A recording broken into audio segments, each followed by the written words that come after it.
So we are live now. We just started. Hey, Friedrich.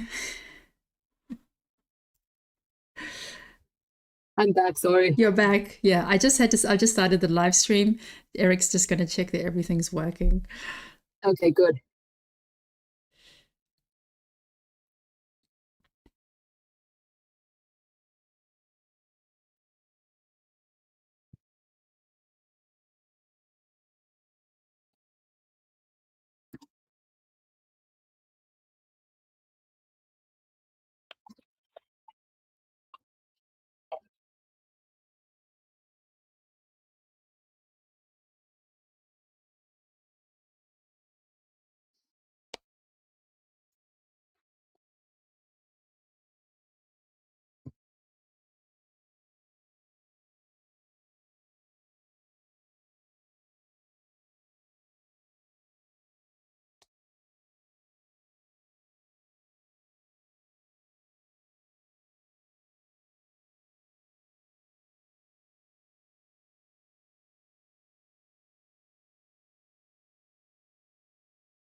So hello everyone and welcome to our live stream tonight. I'm here with my co-host Friedrich, and we're going to be chatting about and watching the Leonberg Championship from 2 weeks ago. This is the pairs competition. Now last week we watched the individual competition, and that was really great to see the action and speak with our guests, Kati Reiner, Stephanie Bühler and Jorn Schreiber. And today we will also have some guests. And yeah, Friedrich, you were at this competition. Yes, it's actually pretty funny. I can see myself in the live stream already. I'm sitting right at the bottom table with my pair, who was Stephanie this time, also Stephanie. Yeah, this competition took place, I think, an hour. No, I think there was about 15 minutes break between the individual competition and this one. So basically everyone was still puzzling up until 20 minutes before the pairs competition. Because that was the infamous mandala puzzle in the individual. So everyone was a little bit afraid of what's going to come in the pairs competition.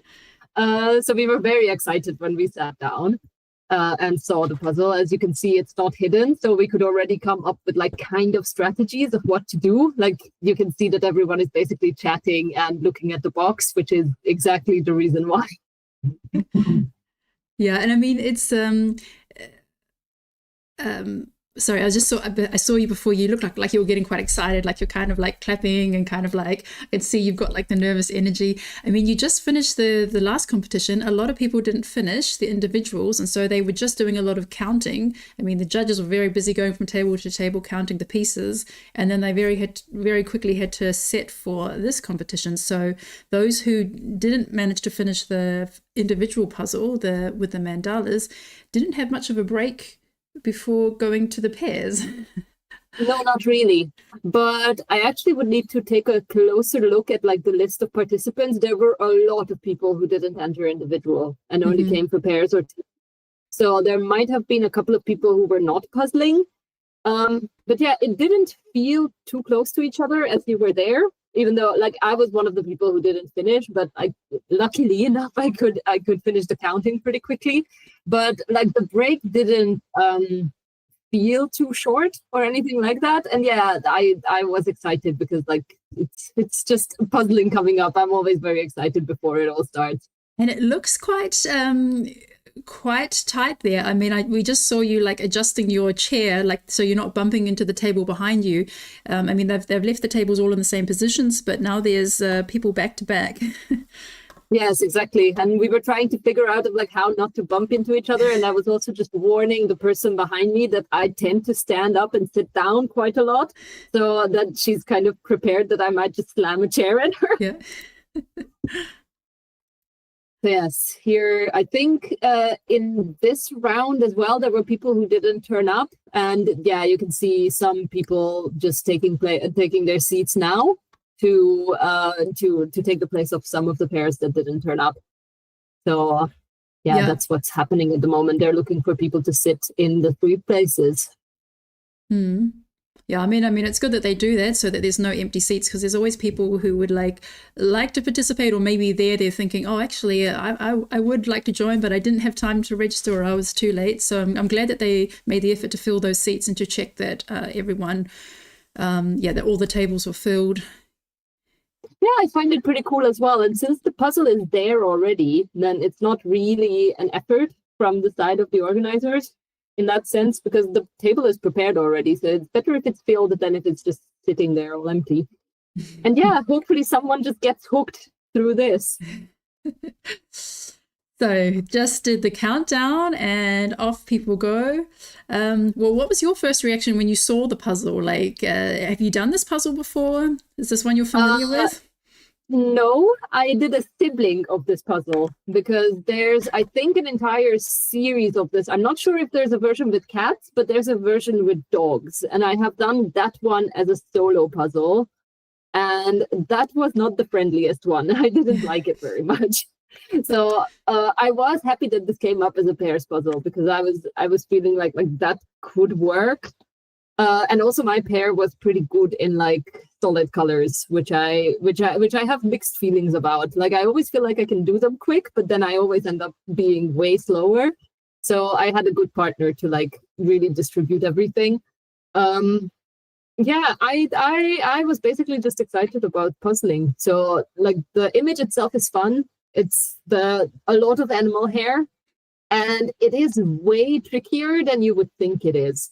So yeah, you can see that like all the horses, all the shades of brown, it's very hard to tell which mane goes where. So basically the way that we did it is frame first, and then I started working on the sky, actually. And then my pair's partner was literally grabbing stuff and starting to place them. I think the bottom left she started doing. The bottom right horse is somehow pretty easy to start doing. I think that's something that we had done pretty quickly. And then there's that white and gray horse on the top right. The white is still kind of okay. Like at least you can sort it out pretty quick. But then all of a sudden you don't really know where to put things. So like it's difficult to put together. It's tricky. It's a tricky puzzle. Yeah, it says here that the artist is Howard Robinson. So I have a puzzle very similar to this. It's these similar types of faces, but instead of it being a whole bunch of horses, it's a bunch of like farm animals. And it's only a 200-piece puzzle, but when I was doing it, I was like, when I poured all the pieces out, and the pinks started to catch my eye, so I started to do the pinks, and I very quickly came to the realization I don't like puzzling tongues and gums. Yeah, those were also easy to sort out, but like because there's so many of them in such different areas of the puzzle, it's more difficult to place them or to like really find out where they go. And also once you like pour it out, you can see it at the tables as people are flipping now that like there's a lot of like these indiscriminate browns. and darks that you just don't really know where to put. But then in the meantime, for example, like the blacks are pretty easy to take out, so those went pretty quick. So there's some parts that you can do pretty quickly, and then there's some parts that just don't come together very easy. Yeah, so we have 75 pairs participating and the time limit is 90 minutes. So we're confident that more participants will finish this puzzle than the previous one. In the previous round of the individuals with the mandalas, there were only 12 individuals who completed the puzzle in 90 minutes. So a lot of people would come out of that puzzle, perhaps a bit discouraged or a bit worried, like, what are we getting next? Will I be able to finish the next puzzle? But definitely working together with pairs is a lot more fun, and you can chat during it, and it tends to go faster as well. Yeah, like a rule of thumb that I have heard from people is that, like, generally with a good pair, it's like half as much as what your individual time would be. But like, that's not always the case from what I have seen or what my experience is. But yes, everyone is very much into flipping at the moment. Yeah, so there are Lara and Lisa Friedrich are on the screen now. So they're at table number 5. They will actually be joining us later as guests. They are very active participants, very active members of the Puzzleverein in Deutschland, so the Jigsaw Association. And they were also at the Worlds last year and this year and did really well. So I look forward to hearing about the sisters' experiences at the Worlds and how they enjoyed the first competition. Both of them did manage to finish the individuals, so that was really great. And in the green shirts, we have Tanya Barres and her partner Jessica English. Yes. Yeah, and they're wearing their Worlds matching T-shirts. And I think also their team uniform was this one. So their team partners are also seated at one of the tables somewhere. Yeah, and there was also the 2 people wearing frog ears, frog eyes. Unfortunately, I didn't catch the table number. We're probably going to see them later on. There they are, yes. Well, either 21 or 23. Yeah, so one of the great things about pairs is you see a lot of different combinations. So you'll see a lot more kids getting involved, or partners. Yeah, a lot of people will participate in pairs who don't feel comfortable to participate in individuals. So this is often the entry into speed puzzling is either in pairs or teams. Yeah, we can also see. I just saw at the bottom of the screen in a blue shirt, Amke, and she will also be joining us later in the live stream. And it's great to see kids getting involved with speed puzzling. There was also a pair of kids puzzling, and I think they also finished pretty quickly, but I'm not entirely sure. I would have to see the finishers. Yeah, there they are. Yeah, so if anyone's wondering, Fruji is also watching the live stream of ours, so she gets the visuals like a minute later. Unfortunately, she can't see exactly what I'm seeing at the particular moment, but she's just about, what she sees is about a minute behind. All right. I get a little bit of a delay. So so we're about almost at 7 minutes. So by now, most teams have done their flipped. We can see some borders being assembled. And right now, everyone's still on opposite sides of the table. Perhaps later we'll see people shuffle around a bit or swap sides or go side by side. So we can see. It's a little bit more difficult here. Like you were saying, it's a little bit snug. So we work pretty close to each other. It's not that easy to switch, but we might see some people who are going to switch.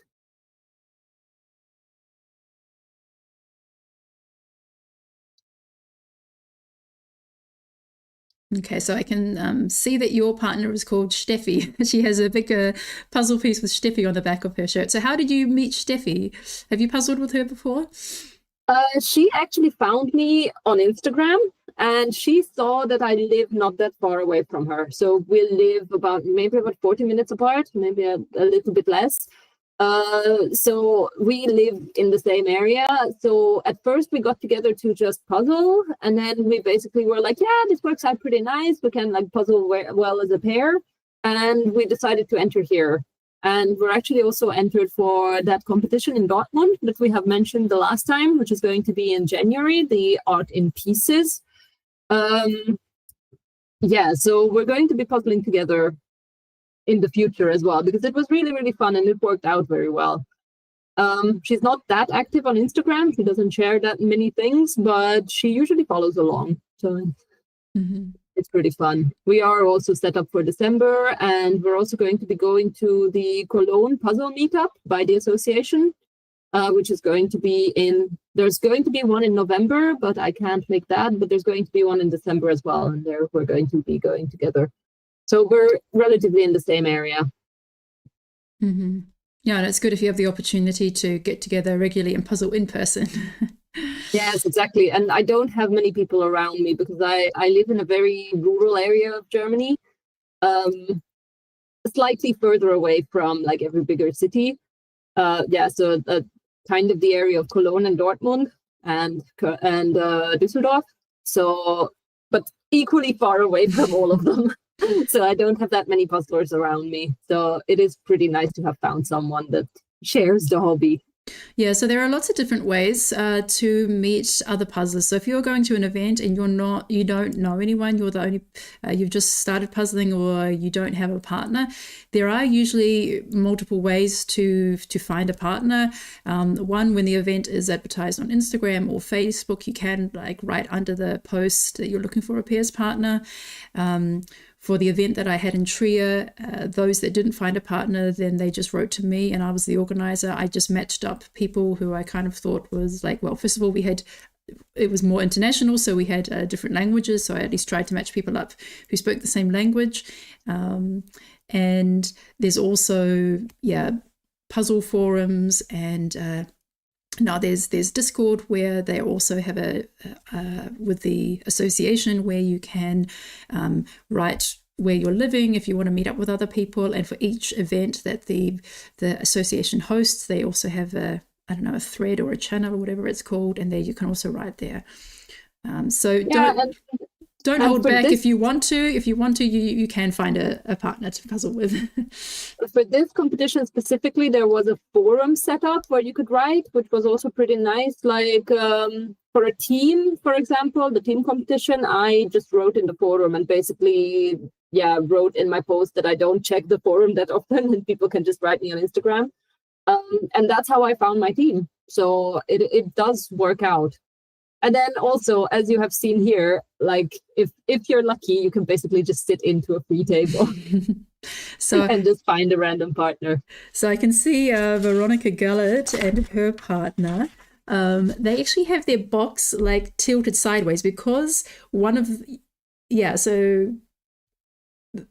them is working on the sky, so they have it angled differently.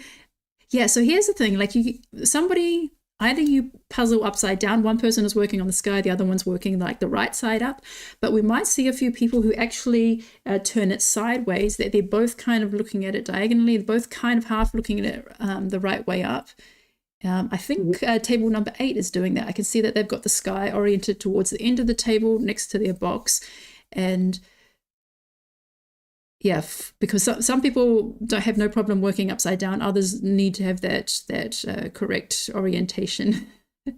Yeah, for us, we actually flipped it. So we were looking at it from like diagonally. It was between us that way. But mostly the main reason was that the table was pretty big, so we could do it pretty comfortably. So that was the strategy that we went with. Oh, we can also just see Kati on the side on the of the very table. left. Yeah.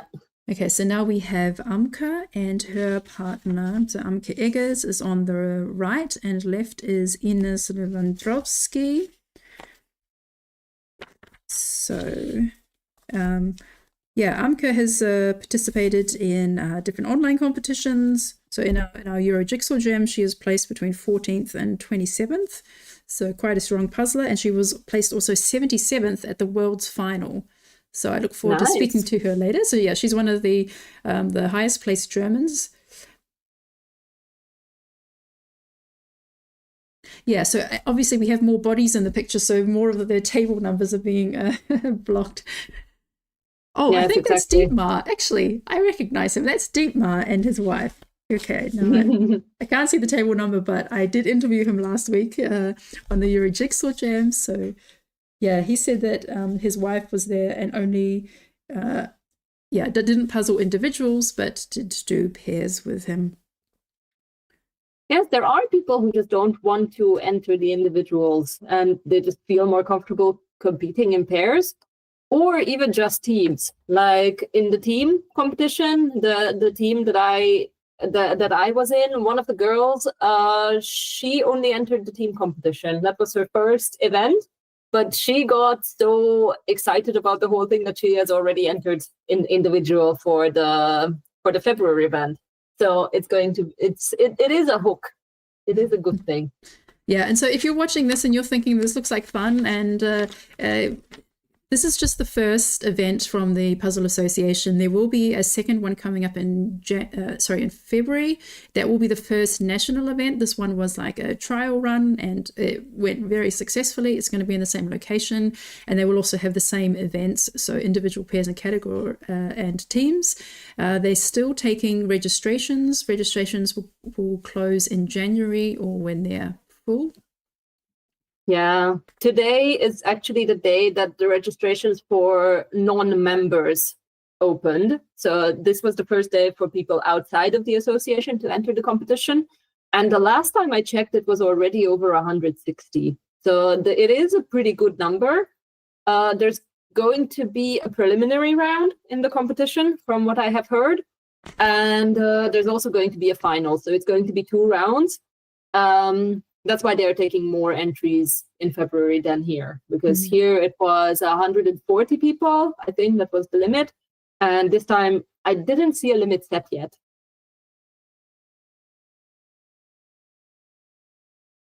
Yeah, so typically, depending on a pairs puzzles, if it's a fast pairs puzzle, we can see times in the early 20s, early to late 20s. I know, for example, that Kati Reiner and Chiara Del Antonio did the Paris postcard puzzle in, was it 17 minutes? So something insane like that. We're at 15 minutes now. We haven't seen Kati's progress yet, but based on the puzzle with a lot of browns and a lot of similar textures, I'm assuming that the first finish is still to come. I mean, right now we are still mainly seeing borders and sky being done, and not too much else of the browns at the moment, of the horse faces. Yeah, there is still a bit to go before I first finish her. Yeah, I mean, I would have thought, compared to the mandalas, that this is a lot easier, but animal fur is always tricky. Oh, here on the screen we have, I know who that is, that's Kirsten Glaser. I've seen her on Instagram. So she's on the right, and on the left is her partner, Eula Hauke. As you were saying with the fast puzzles and slow puzzles, this puzzle is a deceivingly difficult one. Like, at first glance, it does seem like a friendly one because like there's the very distinct characters, but the animal hair blends in together with each other. So at one point with especially the middle 3 horses where there's that nose poking out, that's where it gets pretty difficult. Yeah, so you can see there they've got from this angle, we can see that the live stream is being projected up onto the screen on the stage. But yeah, so kind of like the world's feelings, but just with a lot less audience. Well, a lot more controlled audience, I would say. There were quite a few people who were watching. It is not really visible on the live stream because like they mostly stayed on the upstairs area. Like you can see the railing on the top right corner where they were still showing the live stream. So most of the people were sitting up there to watch the competition. But yeah, it definitely was way less people than at the Worlds. Yeah, so table 68, Vanessa Müller and Chris Barletta. Yeah, so when I went through the list, there's so many new names here. I mean, it's from those that I could get statistics on who'd been at other competitions. I had about, so I have stats for about less than 30 people. And the rest of the 100 people, it looks like this is their first competition. So really great. It was an initial competition for many participants. Like it did attract a lot of new people, and I think the association is also like drawing in more and more people, because I actually received their newsletter today, earlier in the day, and they are almost at 200 members. So it is growing like very quickly. Yeah, and it only got set up this year. And the more competitions, there's going to be more and more members, which is just very good.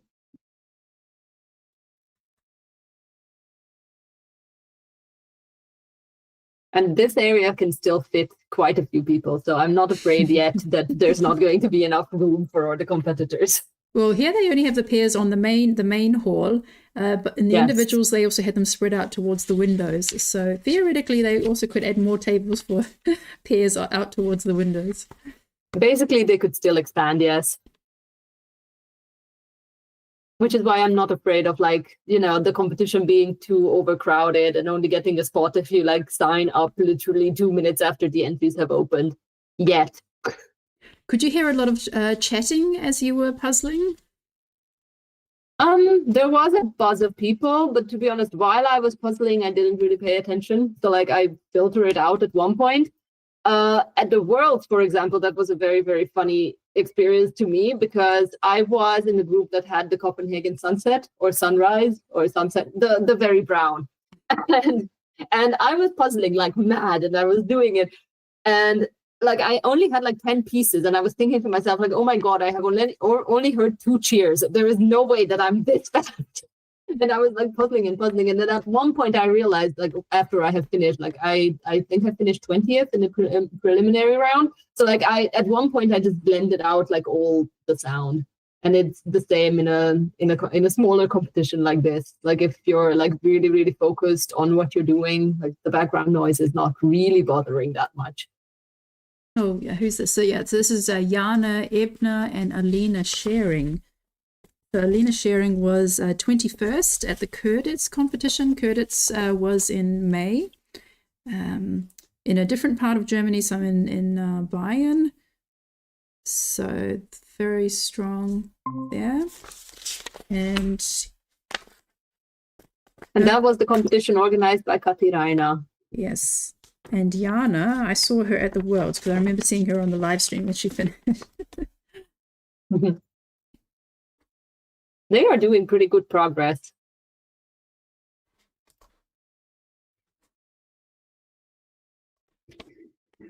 Oh, so there we see the prizes. So there are trophies, puzzles, and medals. Do you know what the difference was between trophies and medals? I believe that the medals were probably for the seniors and the juniors, like the under 18 and over 50. I think that is what I suspect. That's probably right. Yeah. So there was in the individuals, they did, had also award the top 3 seniors over 50 and top 3 under.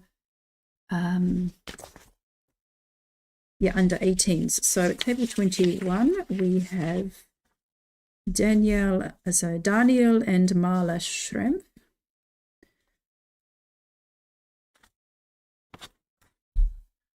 And in the middle, you can see a T-shirt that says Maria from Germany with Puzzled Engineer, and opposite her is Matthias. So they were at the World competition. I met them there on the opening ceremony. And he had badges with Puzzled Engineer on there, which is his Instagram handle. So now we catch the first glimpse of Kati and Jörn, and wow, okay, so we're at 22 minutes. We can actually see horse faces. We can see manes of hair. We can see full tongues and nostrils, and actually recognize it. We can recognize something matches the image here. By the others, we just saw borders and little dark patches, but I can see they're making great progress. Now, they haven't puzzled before. Together. Yeah, sorry, together. They haven't puzzled before. Sorry, yeah, this is not their first competition. Then it would be impressive. Yeah. Yeah, they are doing super progress here.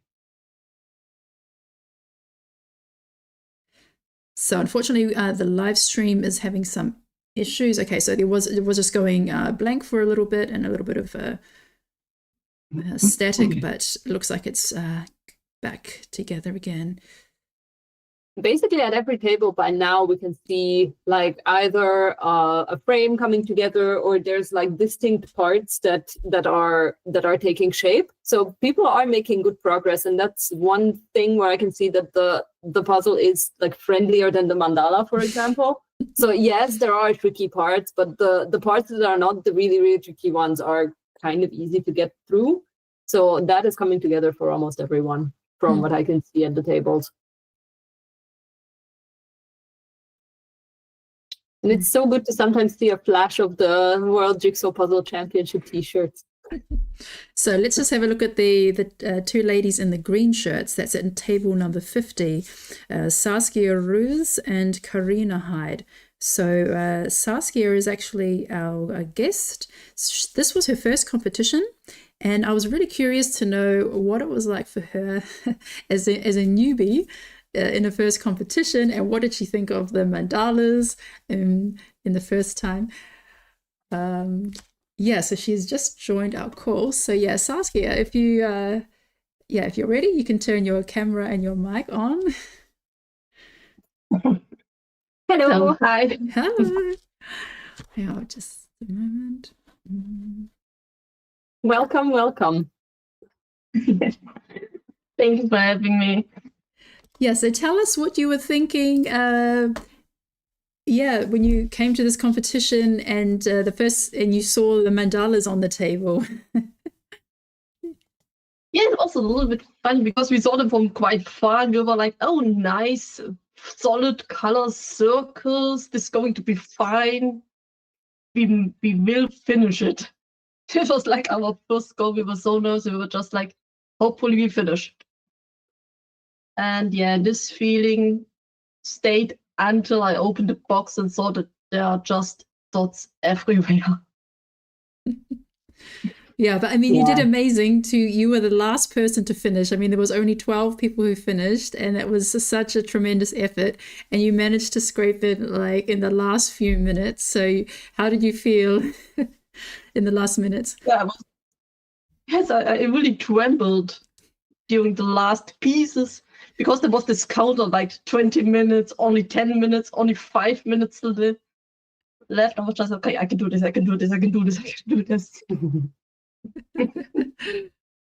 Yeah, so it's amazing because I was looking at the list and I was like, a lot of these names I don't recognize, but somehow, I did manage to see you on Discord and then to make contact.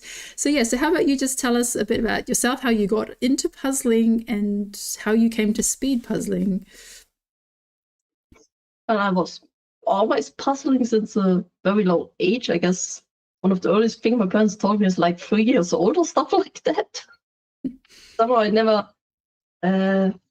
never stuck, but I always thought it was like a hobby for myself and not for a company or going with others. And then I also met Karina, and we calculated it yesterday, like 14 years ago. And they were like, yeah, we both like puzzling, and we started discussing with it. And after I discovered Karen puzzles, I was like, speed puzzling? That's a thing? People do this? Like, yeah, that's interesting. It's from Ravensburger. There had to be something like this in Germany. I mean, it's Ravensburger. It's like the Bodensee close by. It should be something like that. And I didn't find anything in Germany.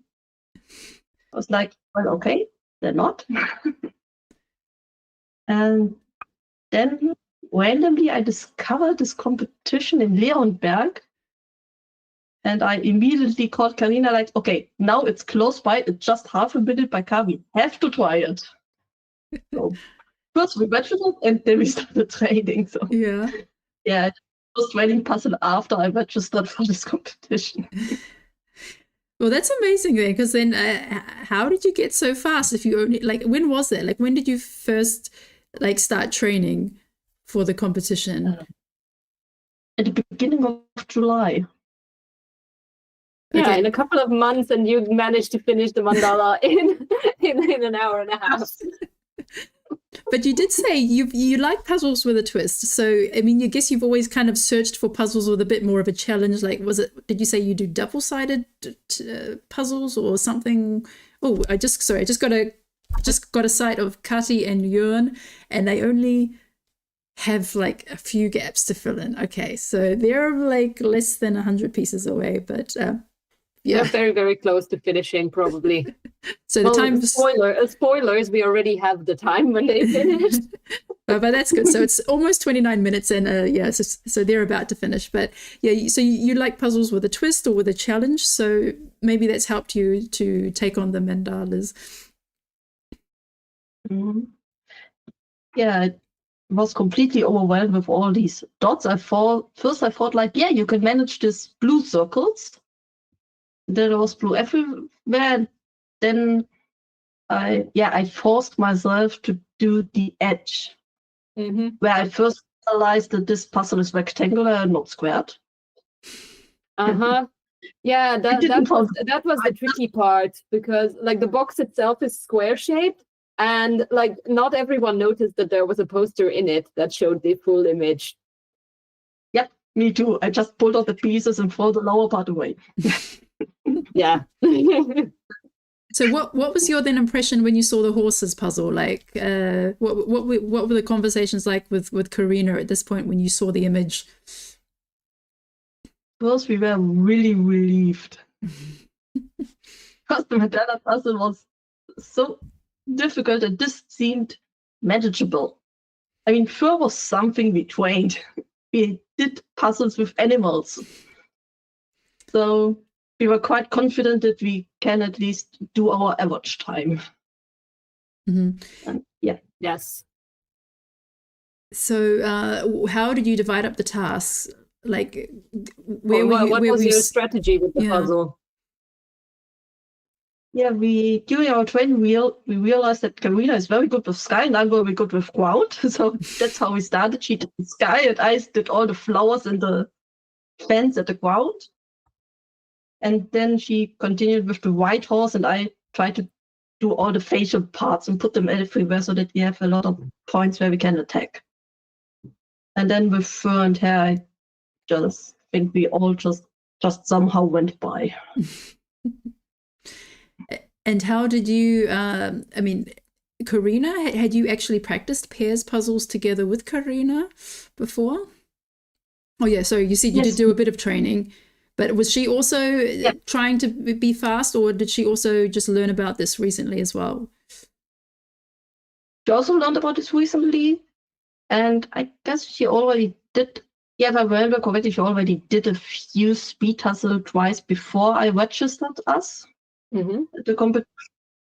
But then, we really started training also together, like sharing our times all the times, and also meeting twice where we practice all the afternoon. Yeah.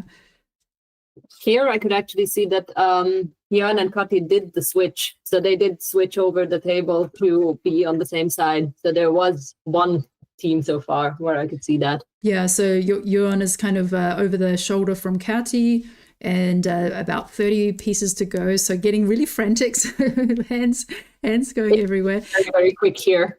Yeah.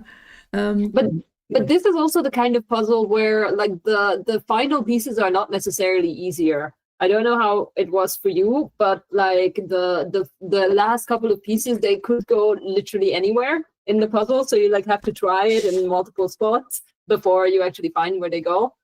it is challenging. Yeah, in the end, it was just all brownish. Yeah. And then which brown is it more similar to is what it comes down to at the end. Exactly. Yeah, there was this brownish horse at the bottom right, which was quite recognizable, but then the other all the others blended into each other pretty well. So things are getting really close now. Kati and Jörn. Oh, missing piece. Okay, Kati. So 33 minutes, like 12 seconds. Kati and Jörn in first place. So fantastic effort from them. And just right next to them at the table number 6, that was Laura Pescher and Magdalena Alberti, not far behind. So we'll probably be seeing more of them very soon. So, and for us, they finished now. That's how much of a delay we are in. Yeah, how much? So like one minute, maybe 1 minute and a half. So somewhere around 40 seconds, something like that. Almost a minute. Yeah, so it looks like Magdalena and Laura will be finishing in like a few minutes. Yeah, so, I mean, Saskia, you're coming up. So you and Karina. Yeah, we haven't had a sight of you recently on the table. I saw you like 10 minutes ago in your green shirts, but you're kind of in the middle, probably because you haven't participated in any competition, so they are not aware of your ability. I mean, next time if you participate, then they will put you closer towards the front. They don't know who to look out for. Yeah, and so what was your impression of your first competition?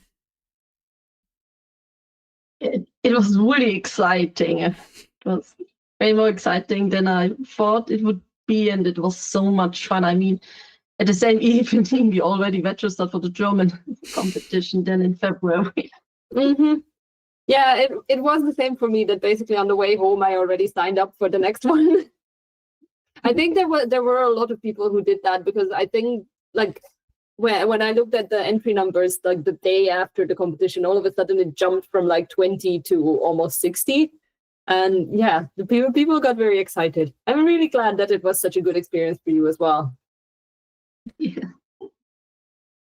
Yeah, so we just saw the finish of Laura and Magdalena. So that was about 34 minutes. So actually not that far behind. 34:45.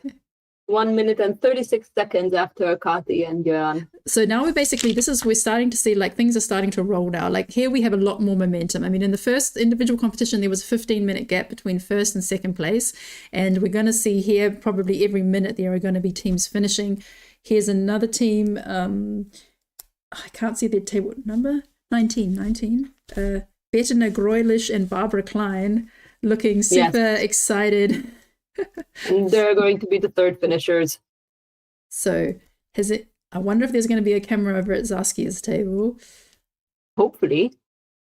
They did have time to get over there, because there is a slight gap here until the 4th place. So there is going to be a little bit of time so they can get to your table. I'm not sure if you remember if there was a camera there when you finished. Yeah, the second time I noticed, I didn't notice the camera doing the individual. You were too focused on finishing on time. I was just completely relieved when I finished, and after I finished, I just realized, oh, there's someone standing in front of me. So we have some green shirts now, and we have about 20 pieces left, getting pretty frantic. So yeah, what were you talking and what were you saying at those last few minutes? As you could see, like we're almost there and the adrenaline is running. I guess it was always like, we can do it, we are nearly finished, we can do it. Do you speak throughout the entire puzzling process, or do you just like speak in the beginning to like get together on strategy and then just everyone puzzles as much as they can, or do you still coordinate yourself? We coordinate ourselves. As soon as someone has finished the part that we told he was doing, he announced which part he's doing next. Mm-hmm.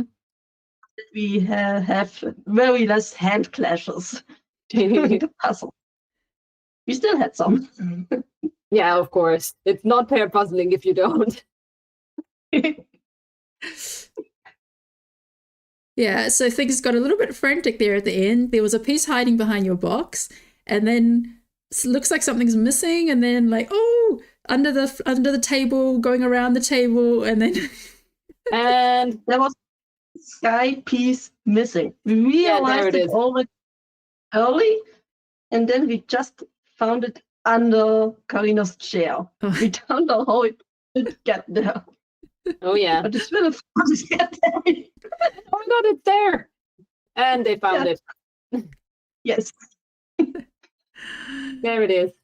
It's done. Yeah. And oh, so the final time was 37:55. Yes, and we were really amazed that we did 4th place. A little bit disappointed that we didn't manage the 3rd place, but yeah, I mean, there has to be a goal for the German competition. The 4th place is always kind of the lemon prize because it's like so close, but just off the podium. Yeah, but I mean, that's such a great accomplishment for your first competition when you've only found out about speed puzzling a few months ago. Like first time in a competition as an individual and also in pairs, and to finish both puzzles, but also in the pairs to come in 4th place. That's really a good achievement there. So yeah, so you're obviously you've got the experience and the talent or the experience of doing so many puzzles over the years, even if you were not intending to do them fast or to be particularly speedy. And so how did you find the switch going from being like a casual puzzler to a speed puzzler? What did you have to change? I need to organize myself completely new. Like sometimes I took my time and like looked at the picture, figured out which I would like to do the most. But now it was like, okay, which part can I do the fastest? Mm-hmm. And first I was like, okay, start always with the edge, it's a safe game. And then I somehow drove away from that, like, okay, new plan, just puzzle what jumped into your mind.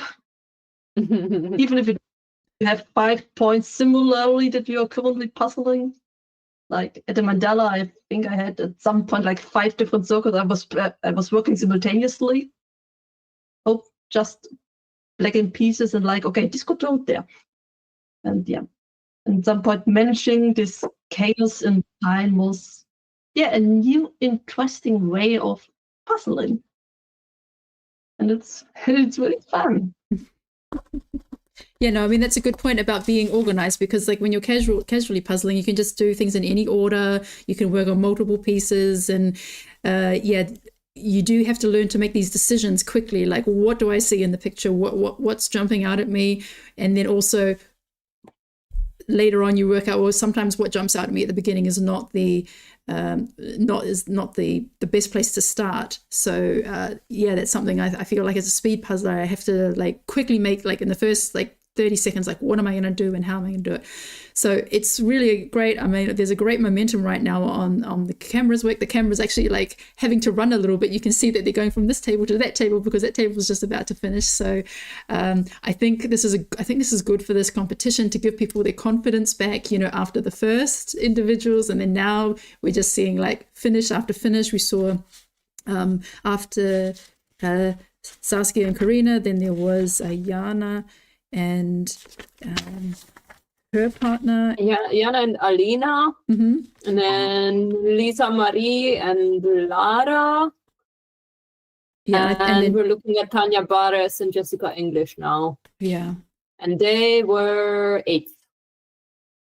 Yeah, so that's I think, yeah, so how did you feel after this one? Now you actually finished together. Saskia, so how did you feel after that finish? It was very relieved that we finished it, and that we also fulfilled our goal of being under 40 minutes. Like 40 minutes was like the way our average time is being managed for most of the puzzle. We was like, okay, let's try to get under 40 minutes. And Yeah. we were very happy that we achieved that. Oh, that's excellent. Yeah, well, thank you so much for joining us today. It's really great to meet you, and I'm sure I'm going to be seeing you around at some other competitions. Oh, I think. Yes, our sound is replaying.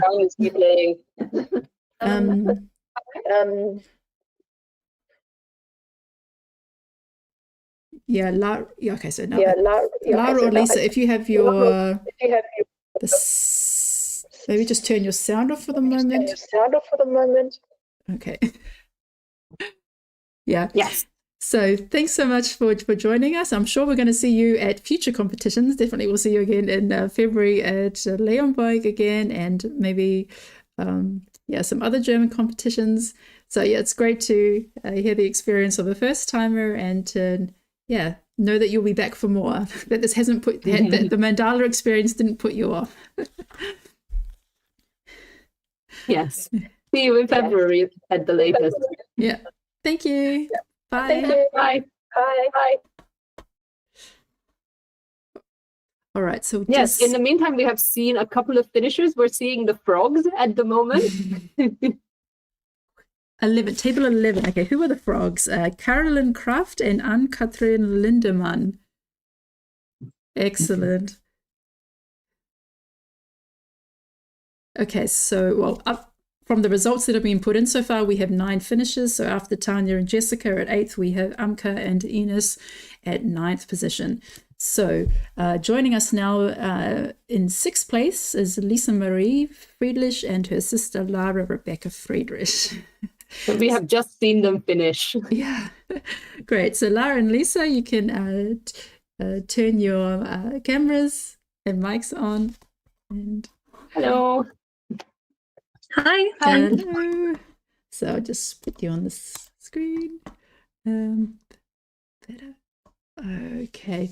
Yeah, so thanks for joining us. And yeah, last week you gave me a little rundown, and I thought it was so cool how you first got into speed puzzling. I think it's such a fun story that you used to race each other as just for fun. You just kind of invented speed puzzle races for yourselves. Yeah. Yeah, so how did that come about? I think just being sisters and wanting to compete all the time. So which one of you is the older? Which one of you is older? Okay. Yeah, almost 2 years older. Yeah.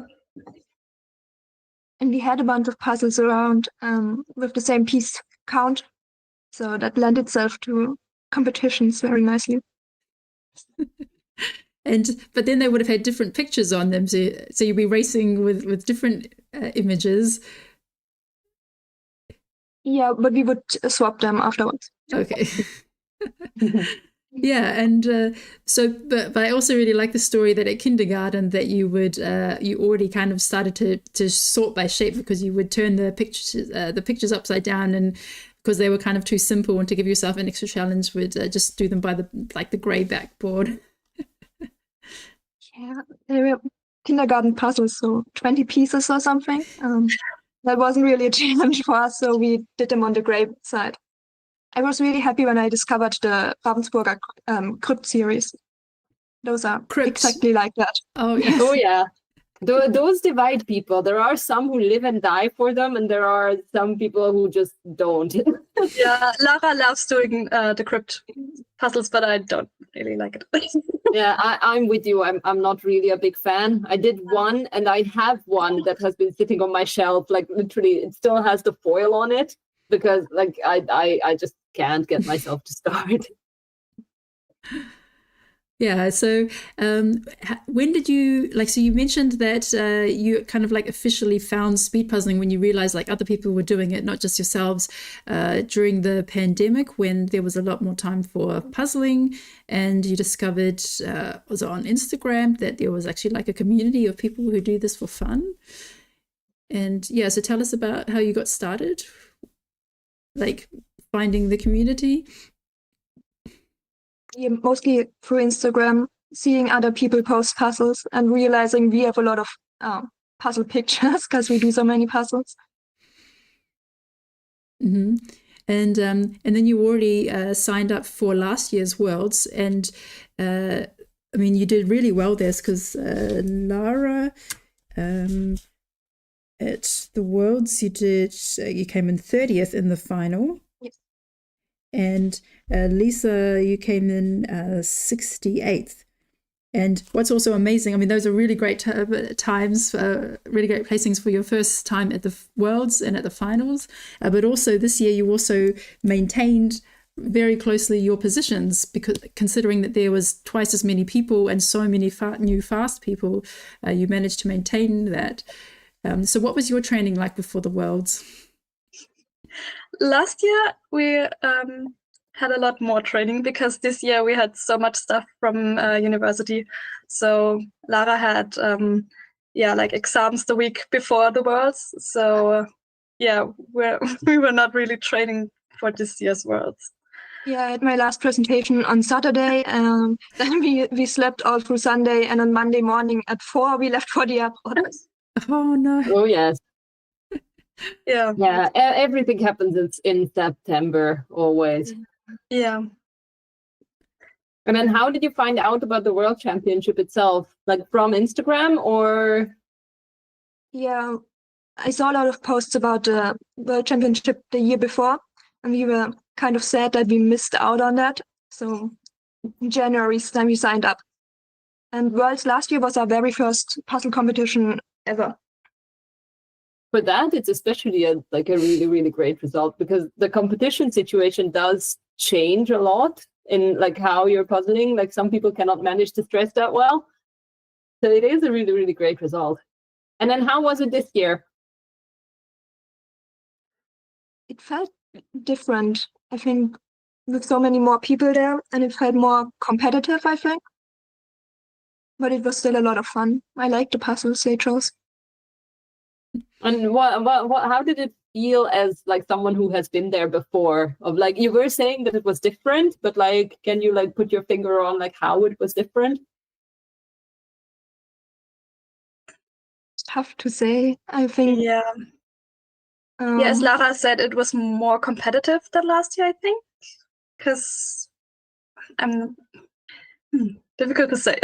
The year before, it felt more like people coming together to do puzzles because we all love puzzles. And this year it felt a bit more about, I want to improve my times and I want to do well in the ranking.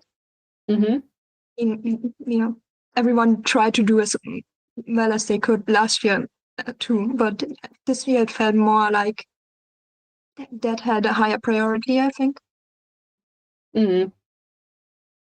Okay, that's interesting. I guess like on Instagram, a lot of people were like, posting times, or like, with like myspeedpuzzling.com, you kind of always see like where your ranking is, and like, oh, if you're like 10th for that puzzle, and then somebody comes along and you get bumped down. So yeah, I can understand from that perspective, there were a bit more focus on times and, just like with a lot more speedy people coming in, a lot more competitions have happened in the last year. I mean, if that was your first competition and then seeing how everything happened after that, there were just a lot more people in the community, people you can kind of know how fast they are because we've seen them in the rankings. But you still enjoyed the experience. And yeah, what were the highlights for you, Lara? Oh, that's hard to say. We like puzzling together as a pair. I think we work really well together this year, even though we didn't have a lot of time to practice. And our team was amazing. We paired up with Alma from Gibraltar and the 9-year-old, and Erika from Lithuania, and we worked together really well. That was a great team. Mm-hmm. No, that's really special. Yeah, I was at their team's final, so I did come by your table several times and check how you were getting on. So, how did you feel about this competition here when you saw the horsing around puzzle? First, just not our strong suit. Yeah. Is it We hope because for of the... something with flowers or trees or something like that, but not fur. Oh, so you're landscape type people. We are, I think, roofing but for our people. Yeah, and so Lisa, what did you decide to do, or how did you split the work up for this puzzle? Yeah, I was doing the frame and also the sky part first, and and also the flowers and the wood thing on the bottom. And Lara started doing the horses because, I hope that Lara would have done good progress until I get to the point where I can start filling the gaps. Yeah, it wasn't that easy, unfortunately. So. It was hard to differentiate what belongs to which horse. They all looked kind of brown and the same. Yeah, I mean, we keep seeing flashes of the box there, and there's just a lot of similar greys and browns there. But I'm just really happy to see that people are finishing, and just seeing how relieved and excited people are when they've done. I mean, every minute or so there's somebody finishing, and it's just it just feels more satisfying watching people finish than having like long gaps of like people like really like struggling and like stressing with the puzzle. But yes, exactly. It's actually still pretty challenging because we're at 54 minutes now almost, and we have had 22 finishers until now. So we have seen the first 22 so far. There's still going to be quite a few finishers, so the majority finished this puzzle in the time limit. But the very first time, which is over an hour, is going to be still 30 people in total, or 30 players in total. And what was the atmosphere for the two of you like at this competition? Were there many people that you knew already, or were you involved in any of the organization? We're the media team for our association. So we wrote with many people before, but not have seen their faces. And this was a great opportunity to meet most of them. But with the organization, we didn't have that much to do with that. Yeah, only the advertising on social media. Yeah, and so tell us. People, sorry, go ahead. Continue. A lot of people we met at Worlds, but other than that, it's mostly people you know from Instagram, but meet for the first time in real life. Yeah, and so tell us how you came to be like involved with the association, because you were involved quite earlier on. So you met the people last year and realized like we don't have an association in Germany, and maybe we should do something. So how did that come about? We had a lot of talks like that at Worlds last year. That even though Ravensburger is from Germany, there's not really anything in Germany for puzzlers. And we exchanged contact with a bunch of puzzlers, especially Isabel and Michael. They are now our board members.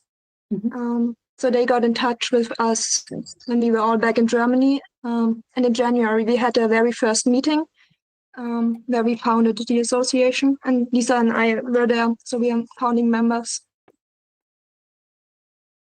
I think 16 people were at that meeting. And since then, the association has grown a lot. Almost 200 members now, I think. Yes, exactly. If your cat needs to be picked up, you can cuddle your cat. Yes. He wants to see what's happening. Yeah. Hello. So you were saying that you were doing the media work for the association. Is it getting more with the more and more association members, or how much time do you have to invest into working in the association? I think it's getting more. Lisa's mostly doing Instagram now, and I'm doing Discord. Yeah. in the beginning, it was easier to have the time to do like Facebook and Twitter or X and Instagram. And now, because on Instagram, I think is one of the most used platform from our association, there's a lot of contact with all the people, and it takes so much time to answer all the people, so that Facebook and X is not our priority right now. And we're always looking for people who wants to join. Yeah. There's more and more events coming up. So in the beginning, it was not that much to post about, but now we have a lot of the puzzle meetups in different cities. And there's, the people that organize them usually do a lot of the work, but there's just more stuff happening that we have to share on social media. Mm-hmm. Yeah, so if there's someone out there who wants to get more involved and is active on social media, then they could get in contact with Lara and Lisa. And I'm sure there's many channels, and it's always a lot of effort to keep track of the different conversations and what's happening. But you said there's more events happening. So you mean not just the meetups in the different cities, and not just the upcoming nationals, but there's other events coming, or? Not officially announced yet, but there's more stuff in the works. Yes. There's more things coming, that would yet to be announced. Yes, I have also added the Instagram handle of the German Puzzle Association into the chat. If someone doesn't follow it yet, then go ahead and give it a follow, so that you can find out about these events that are coming up. Perfect, thanks. Yeah, so we're just coming up to an hour, so we're just under an hour now, and the room is starting to thin out a bit, so you can see some empty tables, and a lot of people close to finishing. A lot of judges just hovering over some tables. I can see things are finishing. Now, I did see Catherine Lunevsky and Janine Luthi. They just finished a few minutes ago. And so the results have been updated. So we've got, how many do we have now? Probably 29, because our 30th place was already over an hour. Yeah, so on the table that they just shared, they've got it up to 27. So up to 27 pairs have finished at 1 hour. Yes. Okay, and I can see at table number 14, Veronica and her partner Nicole only got about 20 pieces left, and a lot of people have made good progress. So I'm very confident that we're going to see maybe like 2/3 finished. We'll see. I think there's going to be a lot less tables at the end, having to count. Yeah. So what was your so at the Worlds you did teams and pairs and individuals. What else did you do in Valladolid? Well, were there some other activities from the organized events that you did? We went to the puzzle exhibition and the tourist info center, and the puzzle quiz. That was really nice. I don't know if you guys went there as well. This was really fun. Yeah, we were there as well. That was a pretty fun quiz. It had a pretty rocky start. It took a little time before they got into it, but otherwise it really was a lot of fun. Mm-hmm. All the puzzle trivia. Yes.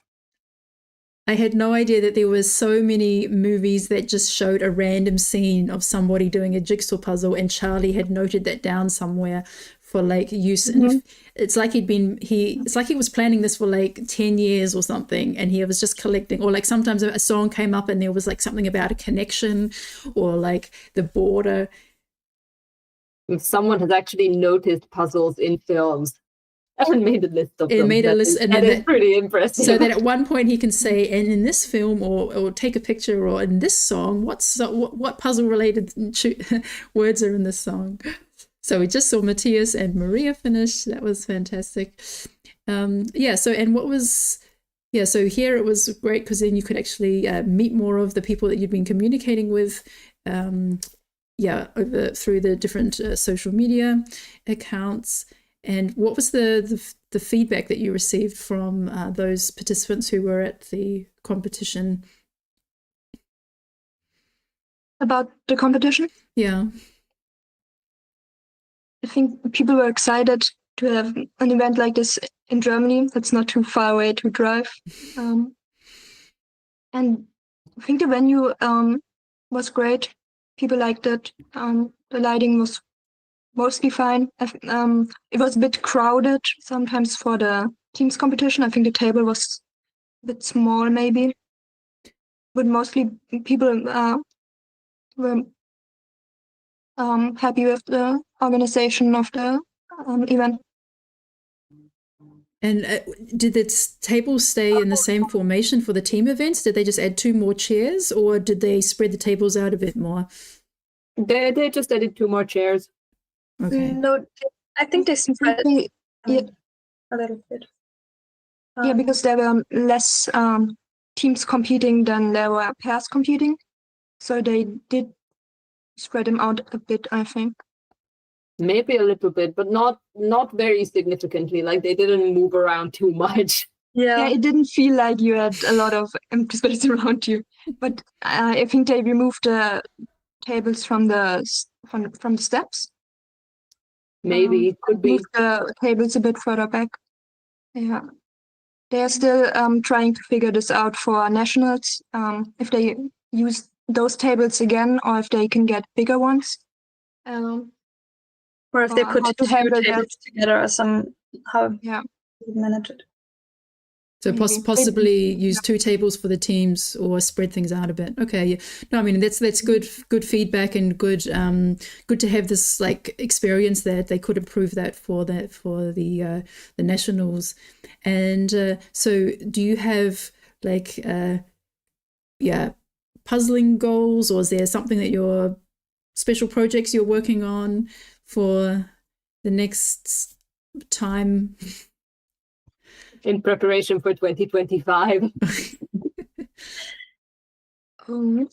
I think currently we're not really in the training mode, but maybe Lisa wants to tell you about the puzzles we have at home waiting for us for the Christmas holidays. We started a 5,000 piece New York skyline, but I think we almost spent about 30 hours or more. More, we almost at 50 hours. Oh, yeah, something like that. And it was easy to do the skyline, but a third of the puzzle is just sky, and a third of the puzzle is just water, and it's that's one of our puzzle projects. We are not working on one 5,000 piece puzzle together, but we both have the same 5,000 piece puzzle and work on it next to each other. So we definitely have to finish that during Christmas holidays because our mom wants that room back. It's taking up the complete floor. Yeah. It's almost like an in-house competition. Yeah. Oh wow! So speed puzzling 5,000 pieces. Wow, that's something new. I haven't heard that before. Well, you can at least kind of still see your it's funny. You'll have see the progress next to each other, but that is a massive undertaking. So looking forward to lots of cozy winter nights to attack those ones. Yeah. So any other comments that you'd like to share with us about this competition, the pairs, or the Leonberg event? I think that's mostly it. But if people have feedback for the competition that were there or watched the live stream, they can definitely let us know on social media so we can take that into consideration for nationals in February. We're always happy to hear how other people felt about the competition, the puzzle choices, and stuff like that. Yeah.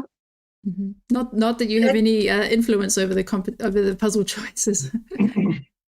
or is it? It's always just chosen at Not random puzzle. from Ravensburger. That's not in a. I guess was it communicated between the association and Ravensburger?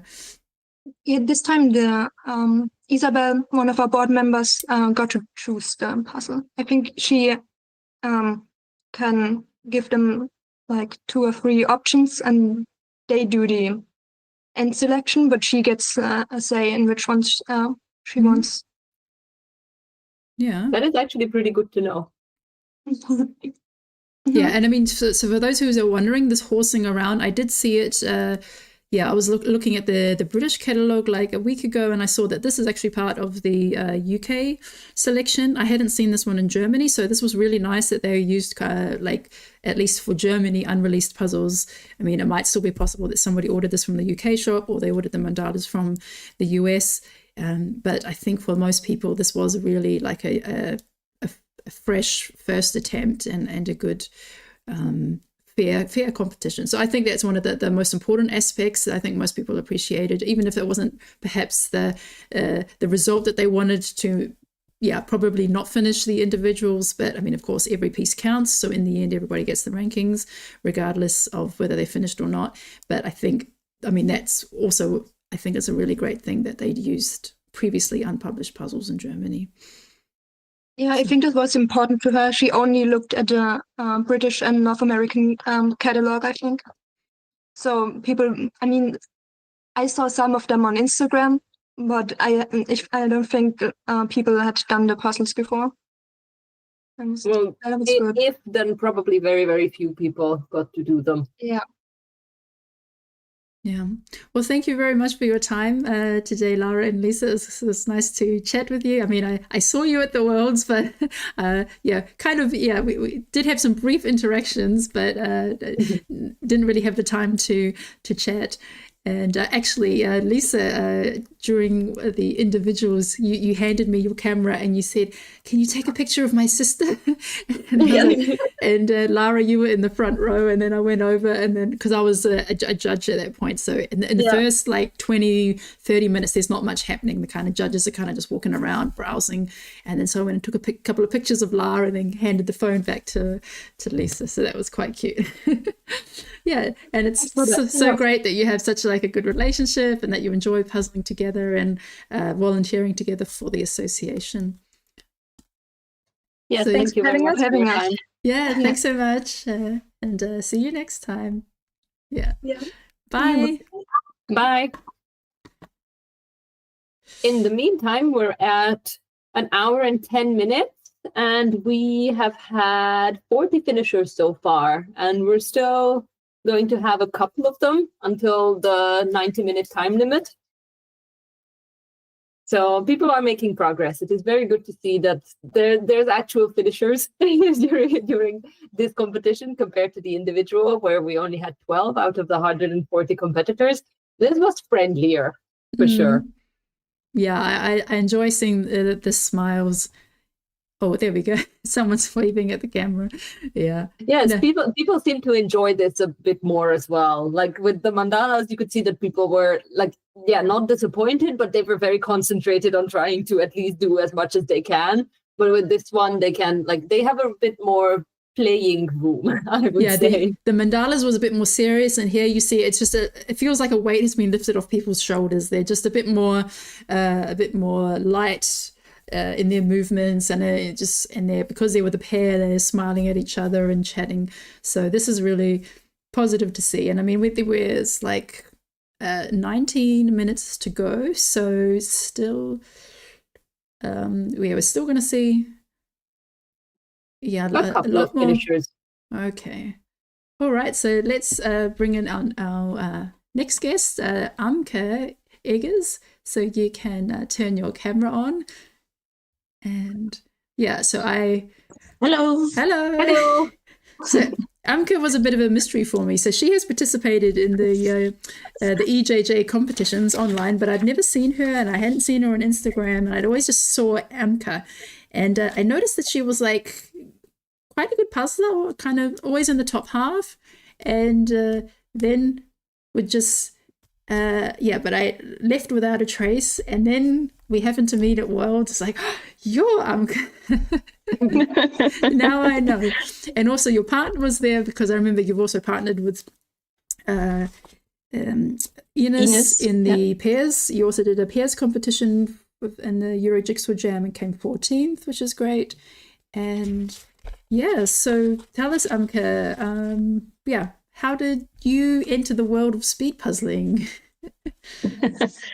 Yeah, actually, Ines entered me into the world of speed puzzling. So we both met like around a year ago, and I think it was our second meetup where I think I had a puzzle laying around, and she was, "Oh, you're puzzling? Do you actually know? I just heard about it. There is a speed puzzling world championship," and I was like, "Oh, that's interesting. I like puzzling. Let's try this out." And then I actually needed to wait because I was on vacation. And when I came back, I bought a couple of puzzles from the World Championship and realized, oh, I would have made it into the final. So yeah, and I called her like, let's go there. Let's do this. Why not? Yeah. So, and then the journey began. Oh, fantastic. So you pretty early on, like once you realized, oh, okay, I'm not so bad at this. Like you already like signed up and decided going to the Worlds. Yeah, basically, we were like, had no idea how big the event would be. So we actually signed up like one of the first persons, like 1st of January, like New Year's in the middle of the night. Nice. We called each other and signed up. Yeah, so that was kind of fun. Did they literally start it at like midnight of the day that you could sign up? Not midnight in Germany. It was 1 a.m. in Germany. Yeah, but yeah. Okay. That's also a pretty good program for the New Year's. Yeah, it is. True. You also have a pretty impressive collection behind you of puzzles. I can see that there's some assembled ones on the wall, but I see some gradients and mostly 1,000-piece Ravensburgers. So I guess, is that mostly what you do for like fun if you're not speed puzzling? Yeah, on the walls, these are actually paintings from me. So these are okay. puzzles. Then it would be nice to puzzle those. Then it's just the camera being a little bit grainy. Yeah. And in the back, there you can see my favorite ones. So I'm definitely a gradient person all over. So yeah, the rest is just like, yeah, puzzles everywhere. And this is like not all the only place. They're like piling everywhere in my living room right now. So I need to find a new way of, putting them somewhere, I guess. Yeah. Yeah, I guess a lot of people can identify with that. It is hard to store all the puzzles. And as soon as I told people, they like, puzzles just keep coming in from people who are like, oh yeah, no, I still have somewhere laying around and I don't need them anymore and I can give them to you. And so, yeah, there is a constant stream coming in. Oh, yes. And how did you have to change your puzzling habits as you were preparing for the Worlds? Like, did you have to like specifically train something, or did you just start puzzling and you were actually pretty fast at it? Both, I would say.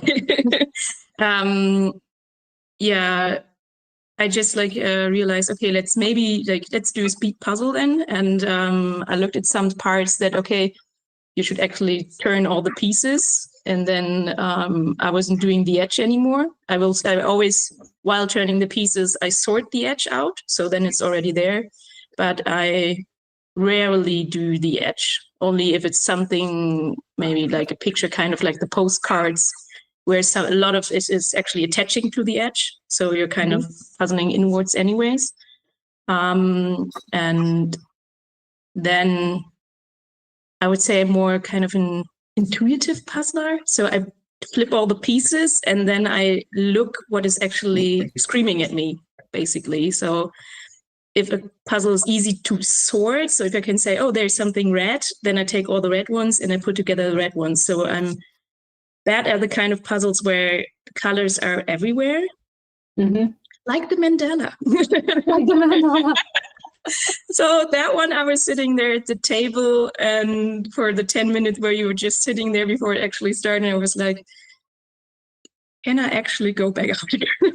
I don't want to do this. And I was making a plan about it, and I was like, okay, maybe I will, because you could see it on the side. And I was like, oh, maybe the yellow first, and then the blue one, and I was to do this, and then it will stick out to me. And I turned all the pieces, and I was like, where's the yellow one? Like, I don't see it anymore.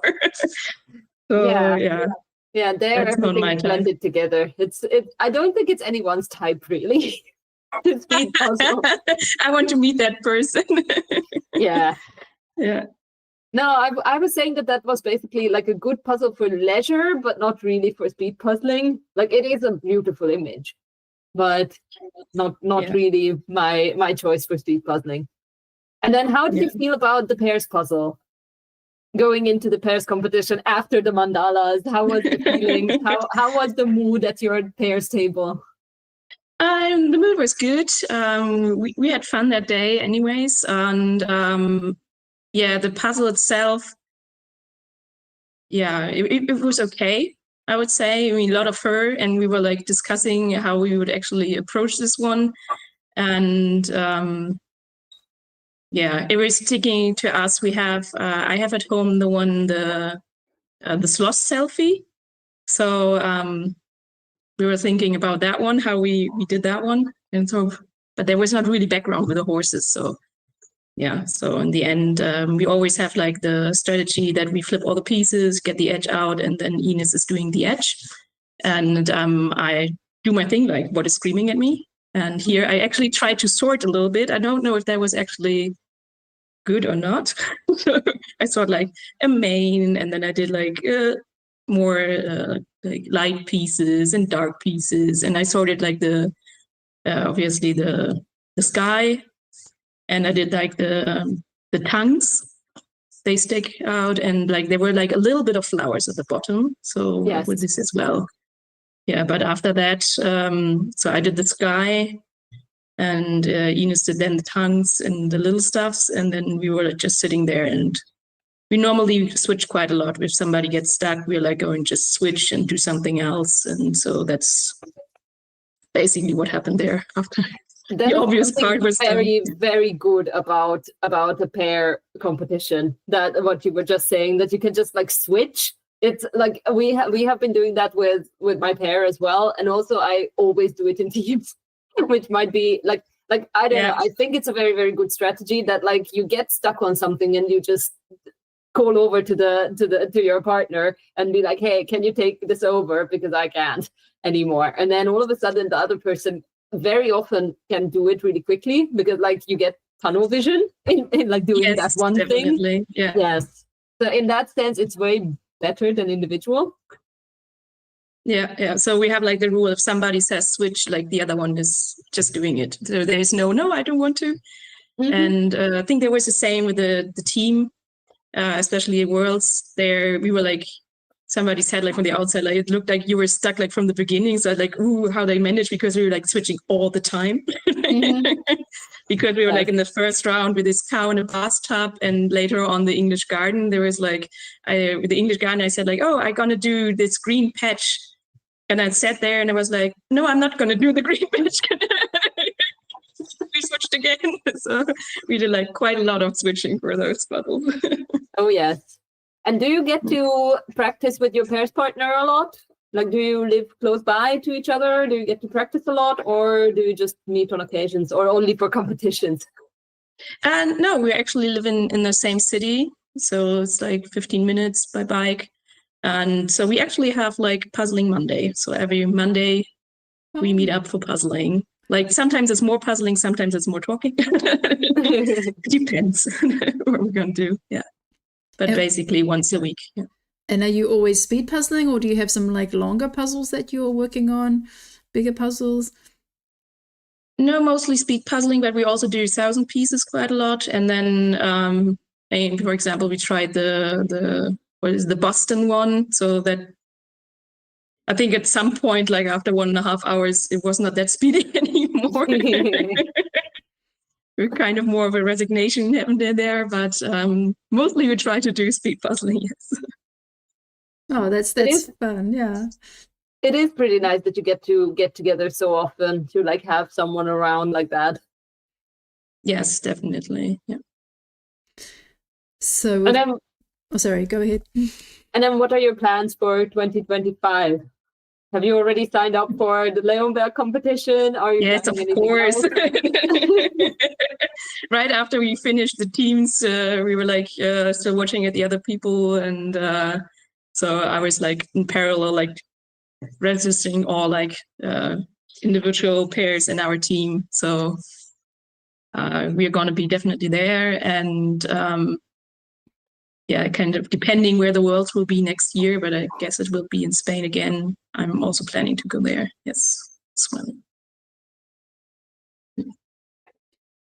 Yeah, so we just got a view of the room, and we've got about 7 minutes to go. There's still about 20 pairs puzzling. So I'm wondering what the mood of the room is right now. There's still a lot of people puzzling, but also kind of empty. I guess some of them are trying to get their final push on. Yeah. So that means that was the Worlds your first in-person competition with Ines? You had done some online competitions before. Was that your first time to be at a in-person event? Yes, yeah, it was our first time. So yeah, we did like a couple of your jigsaw jams online, and yeah, so these were basically the competitions that I've done so far, and they were getting worse and worse for me because like they were had like all these busy puzzles, and I was like kind of in a crisis after a couple. One, the Mandalorian, that killed me. So I was in a crisis there, and I was like, I'm not gonna go to the Worlds. Oh no! Oh, even though that because I realized like I'm getting so fun. I was getting like worse and worse in the placement, and I just needed to tell all the time myself, like, okay, those people who are ahead of you are like the best people in the world. And so I tried to say that to myself, and I was like, okay, it will work. So I had like the goal to make it into the finals for the Worlds. So that was the main goal to achieve. Well, that's amazing. Well, you definitely accomplished that. Yeah, and came in at 77th out of 180. Yeah, 180 participants in the final. So what was your favorite puzzle? So if you said you don't like busy puzzles, which puzzle did you enjoy doing the most at the Worlds?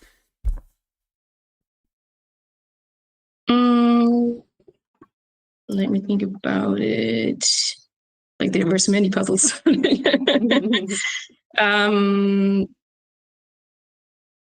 I think the one that we did first in pairs, we had like the unicorn. I mean, the image.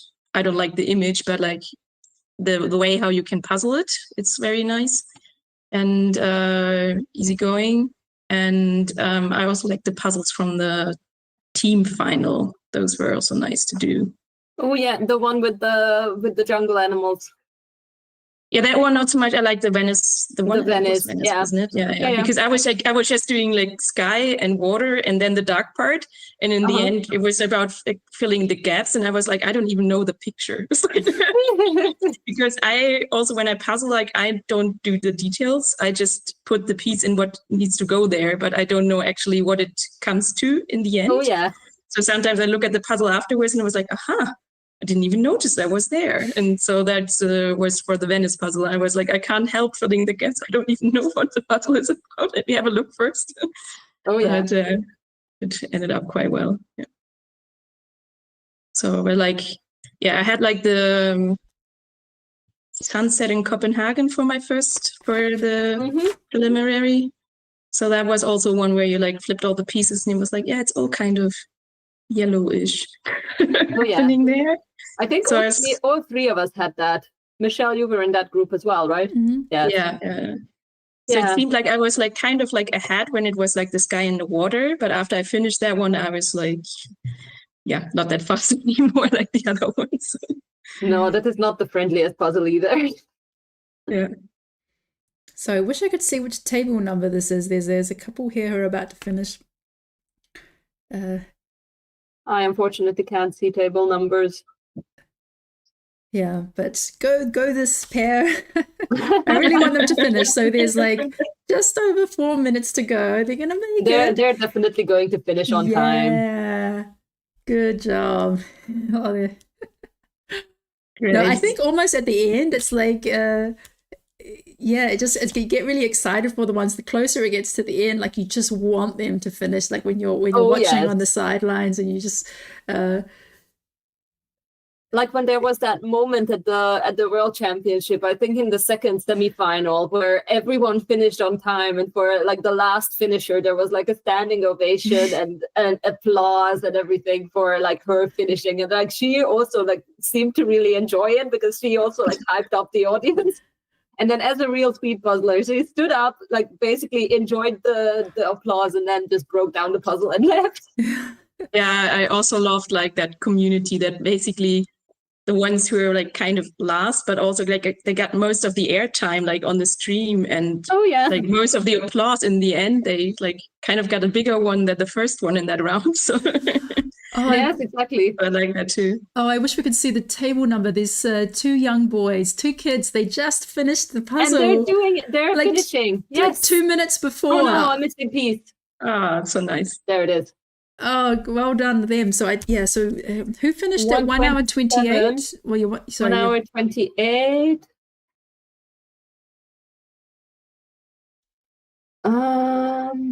We've got 3 finishers at 28.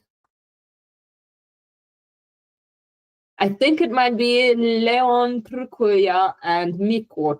Yeah, it could be. They could be brothers, but well done them finishing in time. They did pretty well, yes. See, if that was the live stream at the Worlds, everyone would be cheering for them. Exactly. I hope they got a really good applause. I mean, that's a fantastic effort for two young guys. I mean, in Spain, there are the number 2 in Spain is 12 years old, and the number 1 in Gibraltar is 9 years old. So go, little guys. I mean, you can do this. You can. You've got a great speed puzzling career ahead of you. So they're about to do the, and they've still got so much time to still be very, very fast. Yeah. Just imagine how they're going to future competition. Yeah. How are they going to be when they're like 15 years old? They're going to be like blowing us out of the water. Yeah. Oh, hopefully they stick by it. Yeah. So I just wanted to ask Amke, so when between finding out about speed puzzling as a thing and trying it yourself, did you watch any videos or listen to podcasts, or how did you like get tips and strategies of how to become a better speed puzzler? Actually not that much, because I'm not that like vivid on social media. I don't have any social media on my own, and I don't watch social media, so actually kind of reliant on Ines because she's doing it a lot. She's like, oh, I heard there's a new strategy and so on, so then I try it out. But mostly so far for this year, I've been basically just puzzling. So I've been like putting out a puzzle and just trying to do it very fast. And so for this year, I was thinking about trying to do different other things to make myself faster. Currently I'm doing pick and place, just to get like more images in, and then I also want to train my right hand, because I'm left-handed, to get into do a little bit more with both hands, like this kind of stuff. So just to train something specific to be faster in general later on, hopefully. Let's see if it actually works. And to do the puzzles that I don't like. So like more busy puzzles. Yes, more busy puzzles. No, the working more on the right hand is actually something I have been doing as well. I'm also a lefty. So yeah. So I have been working on it. And the thing is, like, my right hand is also pretty, like, it's pretty skilled. Like, I'm pretty good with my right hand as well, but coordinating the two. So like to puzzle with 2 hands, that's the problem for me, at least. Like, I can perfectly fine puzzle with 1 hand, doesn't matter which one. I don't know how it has been for you, but yeah, that's the main challenge, to like actually have them both coordinated. Yeah, for me, it's, I haven't done it that much already, but I think like as soon as I use both hands, it's working quite well, like for flipping the pieces and everything. They're like kind of similar, but as soon as I say like, oh, you can't use the left hand and you can only do the right one, then it's like kind of like not working anymore. I don't know. Maybe I need to do the left one in shadow behind my back or something, like to do the same movement together, something like that. But everything else, I think it's kind of the same. Yeah, so I've heard some people, they will do like mini puzzles, like, well, not mini as in the mini pieces, but like a smaller puzzle, like 100 pieces or 200 pieces, and then they will force them to do it with their non-dominant hand. And then also do it with their dominant hand, and then kind of compare the times and try to like bring the non-dominant hand so closer. Well, that's not training both hands at the same time, but just trying to get to the feel of like, you can't put it into your other hand to like twist it. Like that's what I do. Like sometimes I'm like, I put it in this hand and then I like rotate it to then fit into the hole. And then like when I find myself doing that, I'm like, why am I just putting things into my right hand to put it there? I can also like rotate with my left hand. So that's what I'm trying to do now, is like when I have something in my left, that I can also like put it in with my left. Yeah, and just save myself. I know what you mean. Yeah, that transfer. Yeah. So the competition just finished. It looks like, so at least how the results are looking right now. Okay, it looked about 60-ish pairs out of 75 finished. Actually, 59. 59. Exactly. Okay. And then the 60th is interestingly, like I'm looking at the final results. The 60th actually finished, but I think it might have been a missing piece that they had like at the time, and then because it's 60th place and it says 500 pieces assembled, so probably either they had a missing piece or they had like connected pieces lying separately. I don't exactly know.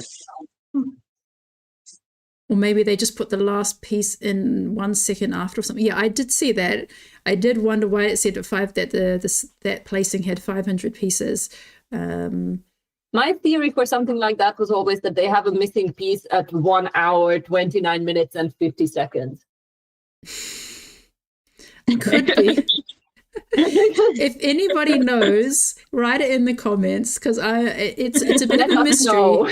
Is it a typo? Is it supposed to say 499 pieces? Is it a missing piece? How does that happen, that you can finish a piece with 500, finish a competition with 500 pieces exactly on the time limit and not be considered finished? So we'll find out. Or you have many connected pieces, which is at least 3 pieces connected, but they are not connected all together. Oh yes, because that means that I think that's not likely. You would fill in the gaps in the end. So yeah. Oh, okay. Even though that is a pretty good strategy, actually, for like with the mandala, for example, when I was pretty sure that I'm not going to finish, I think that was somewhere around 1 hour and 10 minutes when I was like, nah, this is not going to be finished. That's what I started working for, to like start connecting as many pieces as I can, to like have at least groups of 3. And I had like, I don't know, I think at least 10 groups of just 3 or 4 pieces connected, just to have like as many connected already as possible, just to like, like save the placement a little. Yeah. Well, that's a really good result. I mean, 59 out of 75 pairs, so a lot better finishing rate for that one. So congratulations to everyone who completed within the time limit. And for everyone who's giving it a go, for me, it looks like about 2/3 of people, that was their first competition. So I hope that they enjoyed it and, are motivated to keep on speed puzzling. I can see some of the kids did have, didn't finish their puzzles. Some of the teams where there was like 1 adult and 1 child, but we hope that those kids weren't too discouraged, but that they, I mean, it is a harder puzzle. Anything with fur is a harder puzzle. But hopefully they want to keep on puzzling, and who knows, maybe at some point in the future in Germany we'll see some competitions for kids with perhaps 300-piece puzzles, or just easier puzzles that they can finish together with an adult. Any final comments, Amke, on your experience at Leonberg?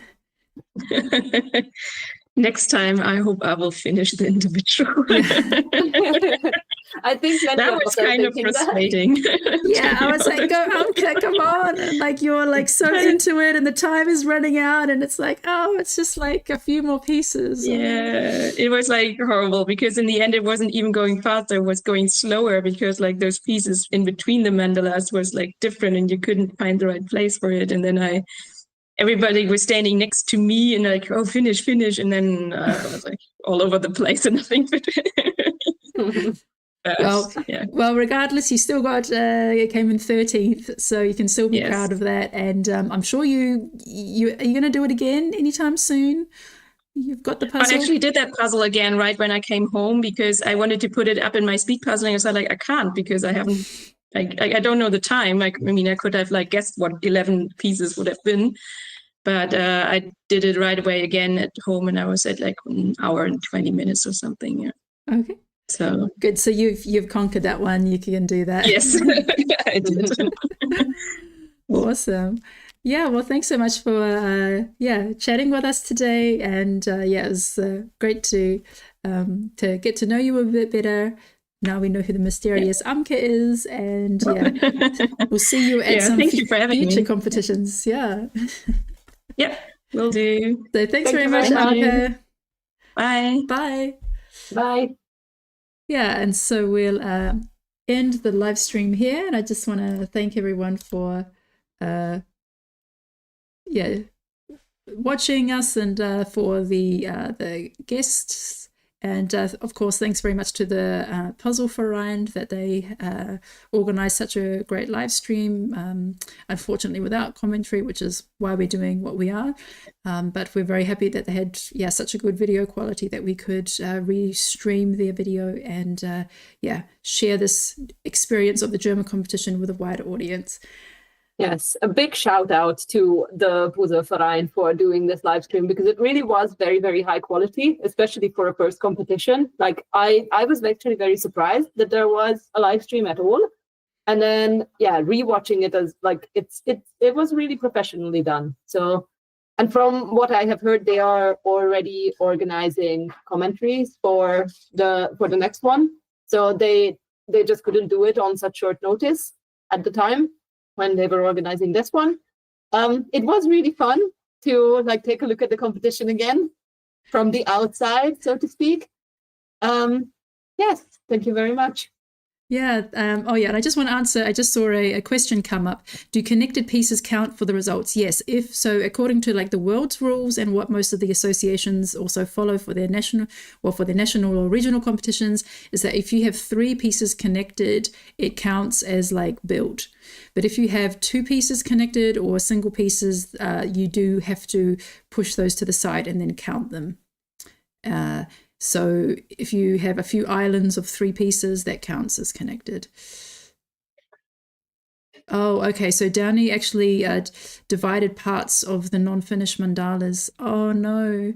Okay. Yeah, it is actually a very, very good strategy for like when you see you're not going to finish, to just try and keep going for finishing at least groups of 3. To connect as many as you can, even if you can't place it in the puzzle, because it counts as a finished section if you have at least 3 pieces connected. That is a very good thing to keep in mind. Oh, that's a shame, Dani. Yeah, so they tend to have that in the rules, like in the fine print, and those who have participated in live events. I mean, they should have announced that at the point that the competition ended and there was so many people who had to count. I did wonder if some people may have missed that and actually then took those pieces apart. So it doesn't have to be attached to the border. It doesn't have to be attached to a large section if it's just 3 pieces. Yeah. Okay, so we'll end the live stream here, and thanks so much, Friedrich, for joining me again and having your insights from the experience. And yes, and thanks everyone for watching, and see you at another live stream. Thank you. Thank you very much for having me, and have a good evening.